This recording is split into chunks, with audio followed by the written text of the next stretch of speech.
কসবা আইন কলেজে গণধর্ষণের ঘটনা, অভিযুক্ত নিরাপত্তারক্ষীর জামিন। আলিপুরের অবসরকালীন জেলা বিচারকের আদালতে জেল হেফাজতে থাকা কলেজের নিরাপত্তারক্ষী পিনাকি বন্দ্যোপাধ্যায়ের জামিন। সরাসরি গণধর্ষণে জড়িত নন, ভয় দেখিয়ে ঘর থেকে বের করে দেওয়া হয়েছিল। অভিযুক্তরা রাজনৈতিক প্রভাবশালী বলে সওয়াল আইনজীবীর, বিরোধিতা সরকারি আইনজীবীর। এখনও জেলেই রয়েছেন দুই সাগরেদ সহ মূল অভিযুক্ত মনোজিৎ মিশ্র।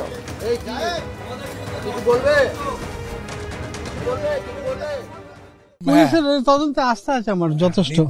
নির্দোষ, আমি নিরপরাধ। কোথাও কি সেদিন কি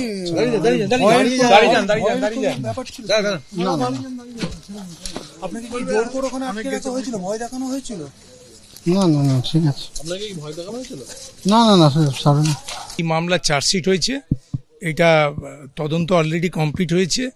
কমিটমেন্টের জন্য আজকেও ডেট ছিল, কিছু আমাদের লিগালি কিছু প্রবলেমের জন্য ওইটা আগামী ওই 28 তারিখ আছে, 27 তারিখে ইন্সপেকশনের জন্য দিয়েছে।